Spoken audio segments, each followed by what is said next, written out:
সালারের মাধাইপুর এলাকায় জনসংযোগে ভরতপুরের তৃণমূল প্রার্থী মোস্তাফিজুর রহমান সুমন। প্রিয় প্রার্থীকে এক নজরে দেখতে ভিড় জমান টিয়া এলাকার বহু মানুষ।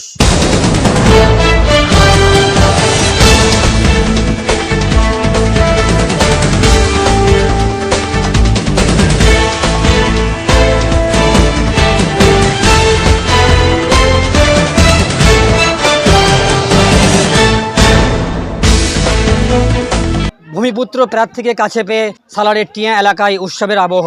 শুক্রবার সকাল নাগাদ সালারের টিয়ার বিভিন্ন গ্রাম এলাকায় মানুষের বাড়ি বাড়ি গিয়ে জনসংযোগ করলেন ভরতপুরের তৃণমূল প্রার্থী মোস্তাফিজুর রহমান সুমন।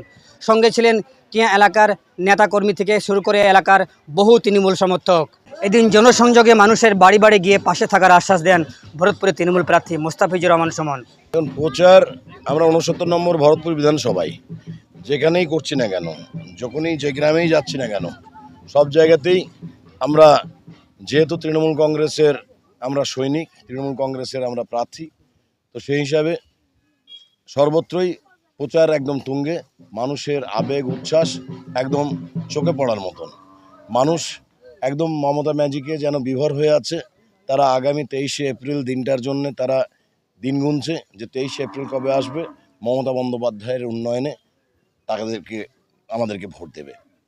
আচ্ছা দাদা, বারবার আপনি অভিযোগ করছিলেন হুমায়ুন কবির নাকি বিজেপির ঝান্ডা ধরে কাজ করছে, গতকাল সেটা প্রমাণিত হয়েছে, কি বলবেন? এটা আমরা অনেক আগে থেকেই অনুমান করতে পারছিলাম যে যে যুগ নামের যে নতুন দলটি হয়েছে, কারণ তিনি বিজেপির একজন শাখা সংগঠন হিসাবে দলেরও আত্মপ্রকাশ করেছে এবং বিজেপির নেতাদের অঙ্গুলি হিলনেই তিনি এতদিন থেকে কাজ করছিলেন।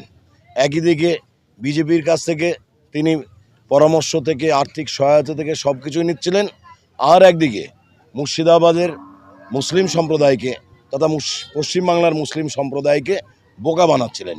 একই দিকে তিনি যেমন মসজিদকে সামনে রেখে রাজনীতি করছিলেন, ঠিক পাশাপাশি মসজিদের যারা বিরোধিতা করে, যারা এই বাবরি মসজিদকে শহীদ করেছিল, সেই তাদের হাতে হাত মিলিয়ে তাদের কাছে অর্থ সহযোগিতা নিয়ে আজকে বাঁশি বাজাচ্ছে আর হেলিকপ্টারে ঘুরে বেড়াচ্ছে।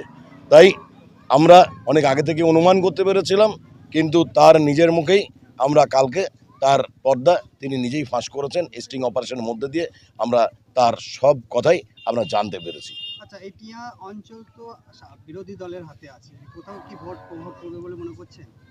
টিয়া অঞ্চল যে কোনো কারণেই বিরোধীদের হাতে গিয়েছিল, তার জন্যও অবদান ছিল আমাদের পূর্বতন বিধায়ক হুমায়ুন কবির মহাশয়ের।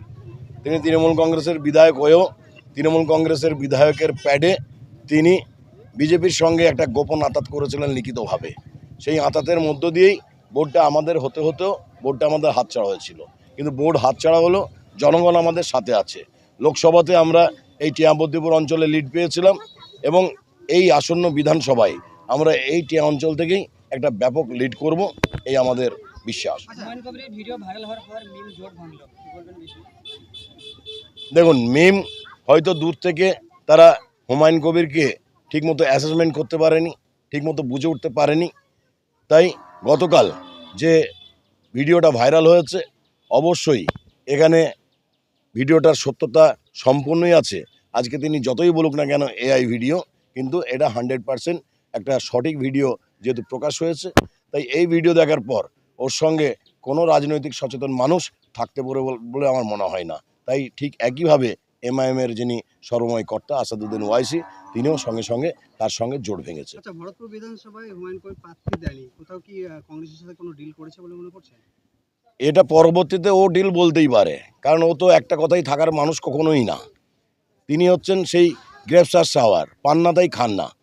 তিনি প্রার্থী প্রথমত একজনের নাম প্রকাশ করেছিলেন, সুদূর বসিরহাট থেকে আসছিলেন খোয়াইব আমিন, কিন্তু তিনি একদিন এসে যখন দেখলেন, কারণ আমরা বারবার বলেছিলাম যে হুমায়ুন কবিরের এখানে কোনো বেশ নাই, তাই তার প্রার্থী একদিন যখন সৌজন্য সাক্ষাৎ করতে এসেছিলেন, তখন ভরতপুর বিধানসভার মাটিতে তিনি একক ব্যক্তি ছাড়া তিনি তার পাশে কাউকে পাননি। তিনি নিজে থেকেই এই জায়গা থেকে প্রত্যাহার করেছেন যে আমার পক্ষে দাঁড়ানো সম্ভব নয়।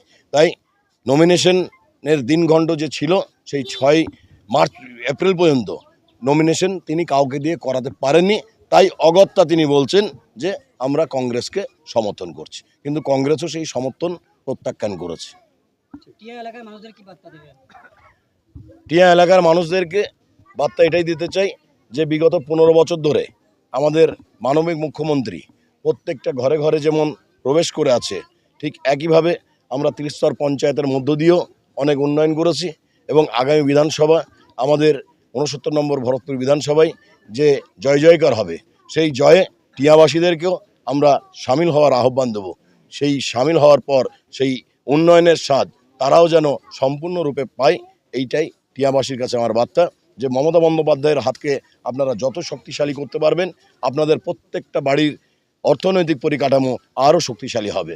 তাই নিজেদের পরিবারকে সুরক্ষিত রাখতে, পশ্চিমবাংলার কৃষ্টি কালচার সংস্কৃতিকে সুরক্ষিত রাখতে, বাঁচিয়ে রাখতে টিয়াবাসীদের আহ্বান যে আপনারা দিদির হাত শক্ত করুন। 23শে এপ্রিল আসছে দিন, জোড়া ফুলে ভোট দিন।